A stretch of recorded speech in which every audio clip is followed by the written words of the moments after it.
Welcome to Census Report. My name is Gene Pike. I will be talking politics for the most part.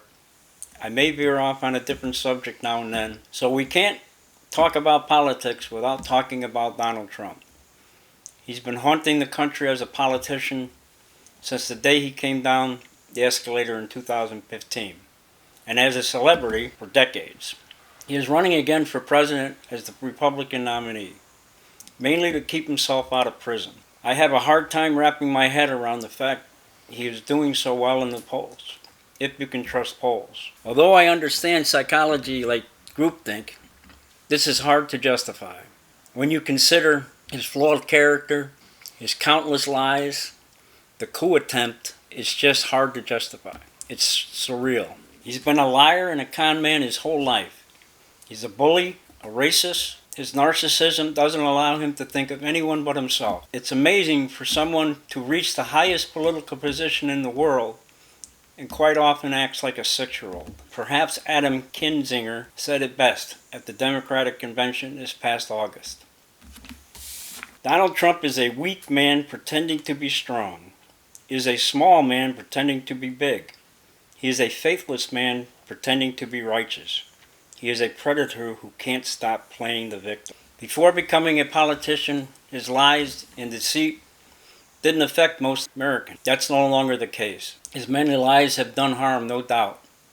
We witnessed an example of this with the debate between Harris and Trump. His outlandish claims, he lied around 30 times.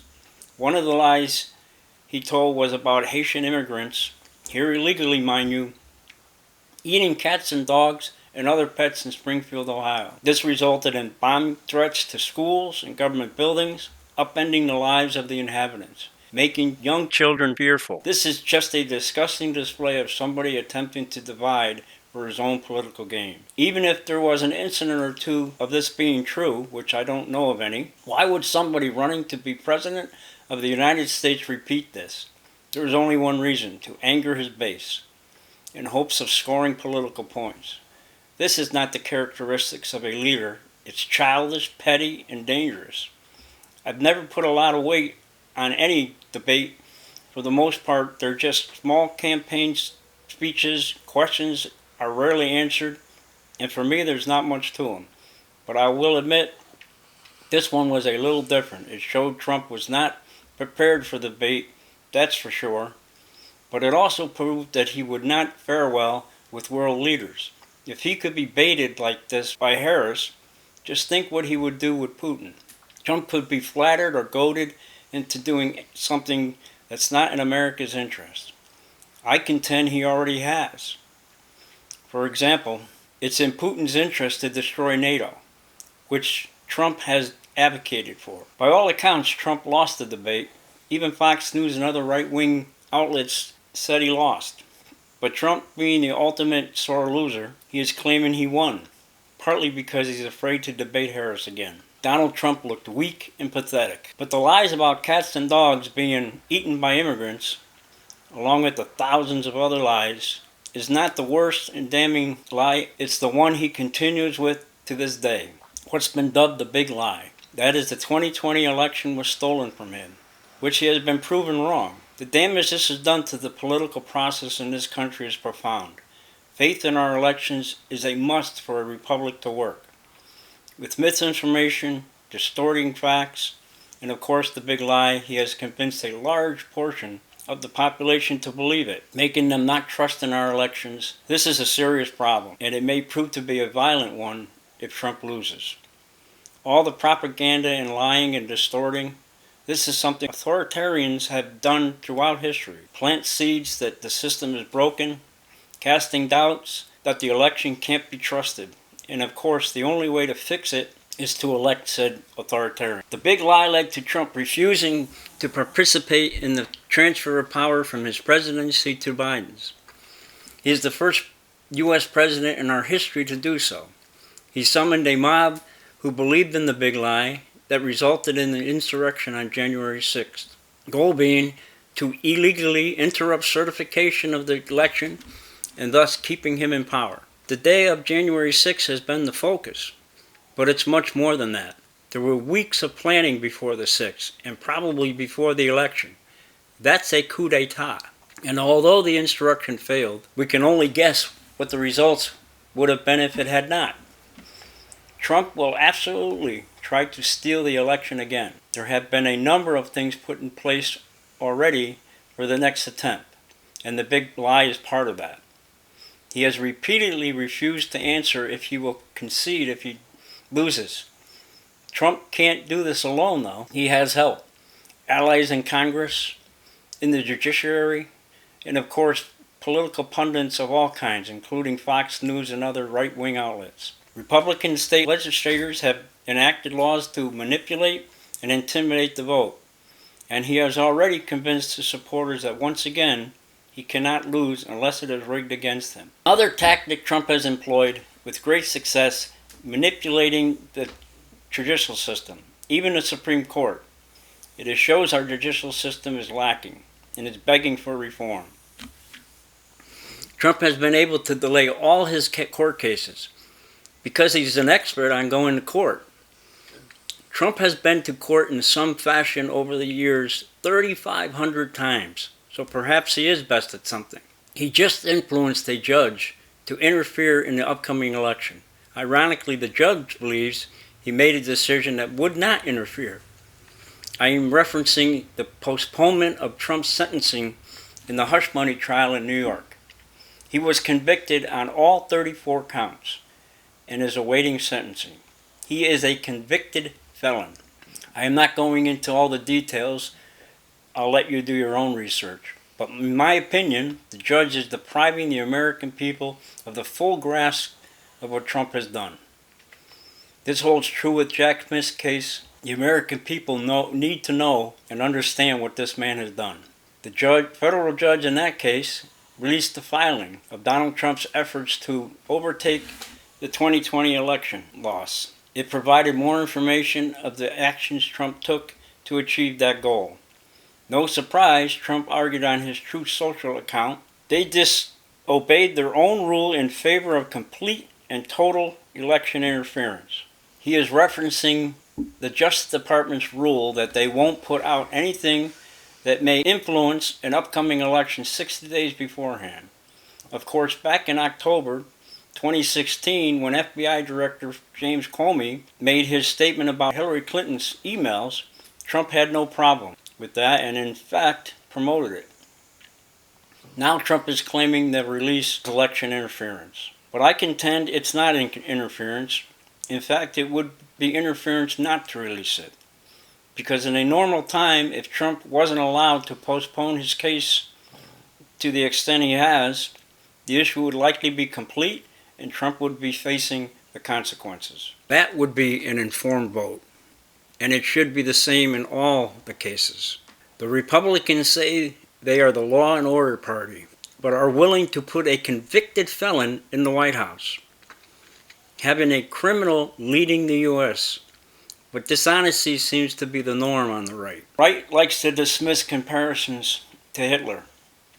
I don't think with the amount of similarities it's easy to dismiss. Trump supporters have made so many excuses and have ignored so much about him, it's not hard to believe they will just laugh off his dictator tendencies. Even his vice president pick, J.D. Vance, called Trump America's Hitler in 2016.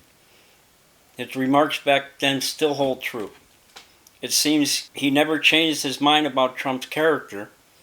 He only claims that he changed his mind about Trump because of his policies. You hear the same thing from many of his supporters. They don't like his character, but they love his policies, which is a ridiculous concept. Trump cares less about any policy. All the policies enacting during his administration could have been enacted by any Republican. So I have to believe that they do in fact like his character, mainly his mean-spirited attitude. Because a lot of people on the right, it matches their own attitude. Many of them had said, he talks like me. Dismantle a free press is also a way authoritarians gain power, and Trump has done this at every turn. When they put out something he doesn't like, it's fake news. He's manufactured mistrust and convinced his supporters that he is the only one who's right. And he understands his audience.